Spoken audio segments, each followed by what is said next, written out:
Okay, so then yesterday we had Rand Paul on.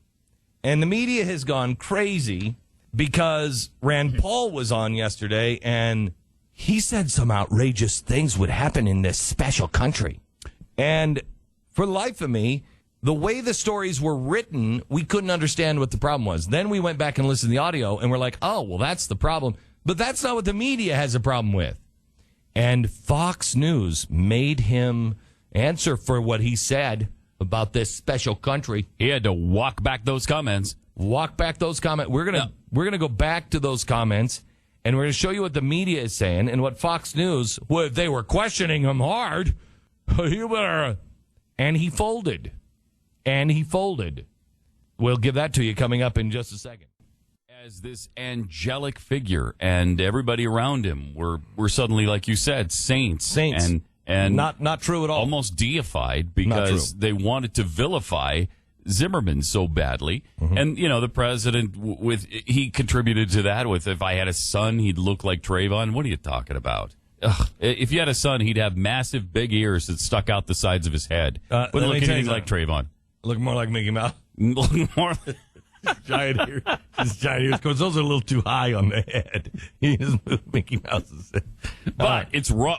We can't talk about his ears. So don't talk about his ears. I didn't talk about his ears. Don't say anything. We're walking back our ears comment. Yesterday we had to walk back. Apparently, Rand Paul felt necessary to walk back because the press said, "How dare he say something about polygamy?" Oh.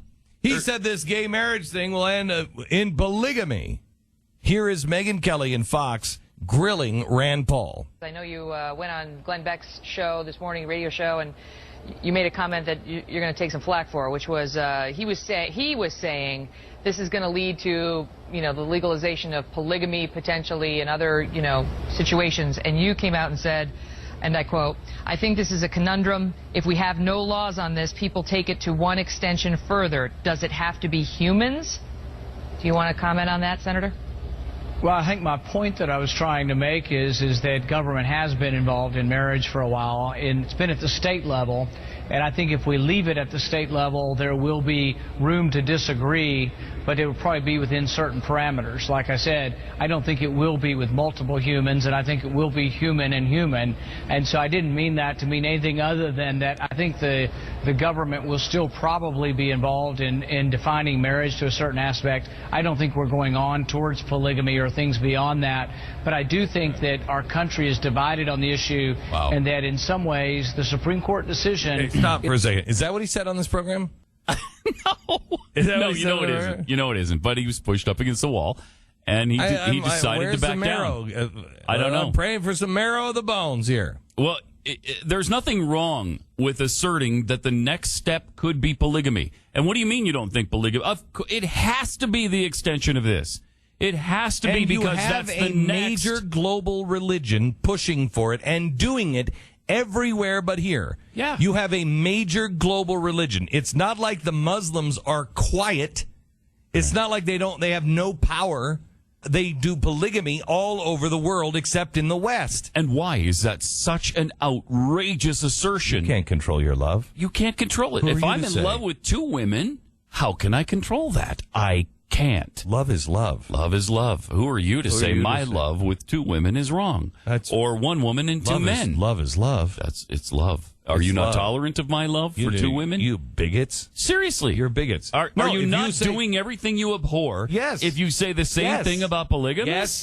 Yeah, so what is the deal? When it comes to bestiality, that's a totally different thing. You're not consensual, right. All of that stuff. Right. But I will tell you this. Penn Jillette has written back and forth to me. Now, this is not a guy who was making sweet, tender love to an animal, but he was pleasuring himself on the side of a horse. Now, Penn Jillette wasn't, but you were talking to him about a guy, right, who was doing that. Because you made it sound as though... You think that should be corrected? Yeah, I do. Yeah, okay, I think Penn would appreciate the clarification there. Well, I don't think Penn is the kind of guy that would be, pleasuring himself on the side of a horse. But who am I to judge? Who are you? Who am I to judge? Love is love. Love is love. So anyway, there was a story in Florida where this guy was arrested for pleasuring himself on the side of a horse or a donkey, right? It was nasty. I don't know. It was, oh, who are you to say? It's not consensual, okay? Wait a minute. They had the consent of the donkey. This was Penn's point. Yeah. You think the donkey cared? I don't know. Okay, I don't know. It's not like I don't know. I don't want to get in. I don't want to go any deeper than that. Oh, that's wrong. I don't want to go any further here. Right. Okay, but he just got like to second base with the donkey. Okay, it wasn't. He didn't slide into home. So that's comforting. Thank you for the specifics. And of it the was story. definitely not Ben Gillette who we're talking about here. Right. He was talking it was about another a guy, story. and you guys were having a libertarian discussion about the activity. yes. So this thing went on, via Twitter or whatever it was, email all day, text message all day, back and forth. And I'm like, but wait a minute. And his point all day was, who are you to say? Who are you to say? Now, it wasn't a play for home. So it was slightly different. I'm comfortable in saying I'm against that. Now, if that makes me a pariah in the libertarian world, you're willing to I'm willing bear to that burden? I'm willing to bear that burden. All right. Okay? Okay. So you carry that cross. I'm going to carry the cross and say bestiality is wrong. Okay. Wow. Right? I'm going to go out on a limb, way out on that libertarian limb. But if we don't have enough space in the libertarian movement to where you can include people who say we shouldn't have sex with animals, your ted's too small. Yeah. And your girlfriend's too ugly. Oh, man. So anyway, I see what the point on, bestiality. Bestiality, no place to go. And I don't think Americans are going to bestiality, although I wouldn't put anything past the American people right now.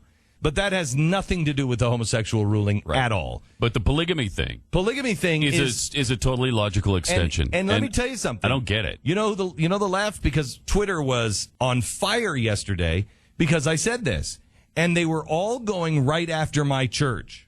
Well, your church you're the only ones doing. Well, first of all, no, we're not doing it. We're not doing it, and haven't for 123 years, and banned it. And you're excommunicated if you're anywhere near that stuff. You're not polygamist, and you're a member of the church. Period. You might say you are, but Nancy Pelosi says she's a good Catholic. She's not. So, and we're not like the Catholics where there's this halfway point where some Catholic priests are like, what I'm doing is I'm going to do a mass at 7 and I have some abortions to complete at 9:30 and then another mass at noon. I know there are some Catholic priests who think that they can just do that. In my church, it is consistent.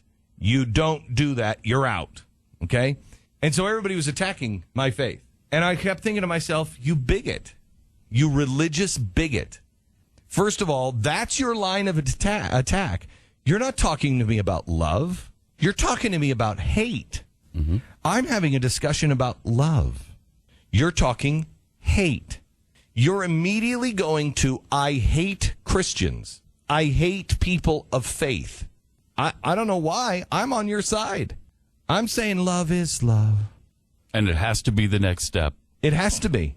Because if you think that the Muslims in the Arab world and those in Europe and every place else, I'll bet you, I don't know the European laws, but I will bet you right now polygamy is allowed in the Netherlands and every place else. Well, it may not be on the books, but it's absolutely tolerated. I would say it's tolerated here. I would say, I mean, yeah, it is. There's plenty of and you know what? People practicing polygamy in America. Do you know thousands, tens of thousands. Do you know in the 1930s, and I saw this amazing story in, I think it was in Time or Life magazine.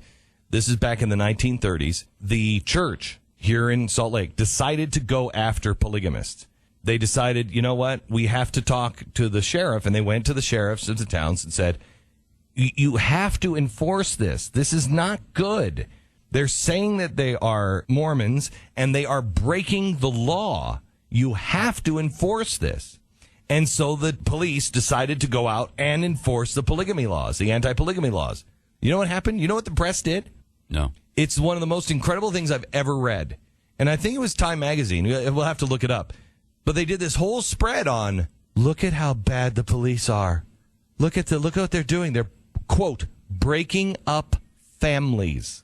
Wow. It's the same thing the press did. They're all against it now. And they were all against it. Polygamy, they were all against it. And look how bad the Utah people are. Look at it, it's all polygamy. As soon as they started to enforce it, oh, look what they're doing, breaking up. Who are you to judge? And this was in the 1930s. It is the natural extension of what happened yesterday. And not coming from the Mormons and not coming from the guys in the pioneer clothing, but coming from those who believe in Sharia law. That's where it will come from. And you bigot, how could you possibly ever say you will have Sharia law? You will have Sharia marriage. And if you don't endorse it, you will at least tolerate it. And the generation, whatever it is, this generation tolerates, the next generation will embrace. And you don't believe that? Look where we are today. Everything the last generation tolerated, everything this generation is embracing. That is a universal rule. We will become tolerant of Sharia. We will become tolerant of polygamous marriage. It will happen. And if you don't like that, why are you so bigoted? You're just trying to stomp on people's civil rights. What, you don't understand love? Who are you to say, oh, I can't wait